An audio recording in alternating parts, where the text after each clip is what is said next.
샬롬, 말씀 읽어주는 전도사 강전사입니다. 2020년 6월 4일 목요일 5분 묵상 함께 나누도록 하겠습니다. 오늘 하나님이 우리에게 주시는 말씀은 고린도전서 2장 1절부터 16절까지의 말씀입니다. 먼저 본문 요약을 함께 보도록 하겠습니다. 오늘 본문은 바울이 1장 17절에서 자신의 복음 전도 내용과 방법을 언급했는데요. 이에 오늘 본문에서는 이런 구체적인 전도 방법과 왜 그 방법을 사용했는지에 대해서 말해주고 있습니다. 먼저 1절부터 5절까지는 나라는 1인칭 단수지셔를 통해서 세상 지혜에 대해서 비판하고 바울이 어떻게 복음을 증거했는지 구체적으로 기술합니다. 그리고 6절부터 16절까지는 우리라는 복수지셔를 통해서 성령으로 인한 참 지혜가 무엇인지를 우리에게 말해주고 있습니다. 배경 이해를 한번 살펴보겠습니다. 당시 어떤 철학학파나 웅변가가 도시에 가면 여러 선생님이나 학파가 논쟁을 했습니다. 자기 능력을 보여줘서 사람들한테 인정을 받고 거기에 자리를 잡기 위함이었습니다. 고린도 역시 그런 배경을 갖고 있습니다. 그래서 복음을 전하는 바울도 당시 사람들의 보는 시선으로는 그런 사람 중에 한 명으로 기대했던 것입니다. 그러니까 바울이 이야기하는 걸 들을 때 바울에게 강한 인상을 심어줄 수 있는 말과 능력들을 기대했던 겁니다. 하지만 바울은 이런 기대와 인식과는 전혀 다른 방식으로 십자가의 복음을 전했습니다. 그가 전한 것은 예수님의 십자가와 성령의 능력뿐이었습니다. 이런 배경을 가지고 우리가 하는 본문 말씀으로 들어가 보려고 합니다. 본문 우리 2장 1절부터 16절까지 함께 합독해서 읽겠습니다.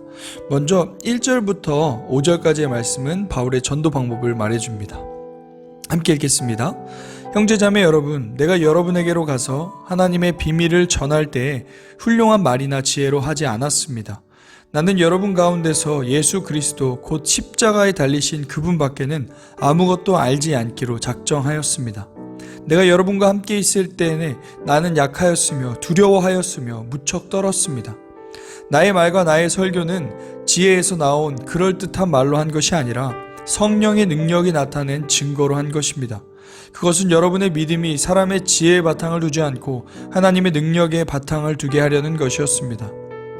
6절부터 16절까지는 성령으로 계시된 하나님의 지혜에 대한 설명을 합니다. 6절 읽겠습니다. 그러나 우리는 성숙한 사람들 가운데서는 지혜를 말합니다. 그런데 이 지혜는 이 세상의 지혜나 멸망하여 버릴 자들인 이 세상 통치자들의 지혜가 아닙니다. 우리는 비밀로 감추어져 있는 하나님의 지혜를 말합니다. 그것은 하나님께서 우리를 영광스럽게 하시려고 영세전에 미리 정하신 지혜입니다. 이 세상 통치자들 가운데는 이 지혜를 아는 사람이 하나도 없습니다.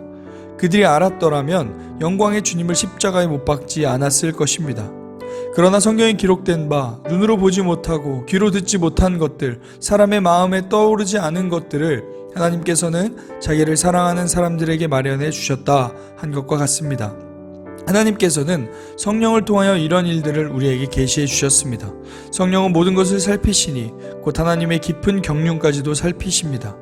사람 속에 있는 그 사람의 영이 아니고서야 누가 그 사람의 생각을 알 수 있겠습니까? 이와 같이 하나님의 영이 아니고서는 아무도 하나님의 생각을 깨닫지 못합니다. 우리는 세상의 영을 받은 것이 아니라 하나님에게서 오신 영을 받았습니다. 그것은 하나님께서 우리에게 은혜로 주신 선물들을 우리로 하여금 깨달아 알게 하시려는 것입니다. 우리가 이 선물들을 말하되 사람의 지혜에서 배운 말로 하지 아니하고 성령께서 가르쳐 주시는 말로 합니다. 다시 말하면 신령한 것을 가지고 신령한 것을 설명하는 것입니다. 그러나 자연에 속한 사람은 하나님의 영에 속한 일들을 받아들이지 아니합니다. 그런 사람에게는 이런 일들이 어리석은 일이며 그는 이런 일들을 이해할 수 없습니다. 이런 일들은 영적으로만 분별되기 때문입니다. 신령한 사람은 모든 것을 판단하나 자기 나무에게서도 판단을 받지 않습니다. 누가 주님의 마음을 알았습니까? 누가 그분을 가르치겠습니까? 그러나 우리는 그리스도의 마음을 가지고 있습니다. 이 본문을 근거한 묵상 포인트는 하나님의 지혜, 십자가를 말하고 있습니다. 배경 이해에서 말한 것처럼 당시 문화는 화려한 언변으로 논쟁과 토론으로 사람들을 설득하고 제자들을 만드는 시대였습니다. 그러나 사도 바울은 아름다운 말이 아니라 미련해 보이는 십자가를 그대로 전했습니다. 왜냐하면 바울은 십자가의 진리가 전달되는 것이 자신의 지혜의 말이 아니라 성령의 나타남과 능력으로 전해지는 것임을 확신했기 때문입니다. 우리도 가족들, 친구들, 주변 이웃들에게 복음을 전할 때 논리적으로 설득력이 없어 보이는 십자가의 구원을 말하기 어려워할 때가 많습니다. 그러나 원래 십자가의 구원은 세상의 기준으로 논리적이고 설득력 있는 사건이 아닙니다. 비상식적이고 비논리적이죠.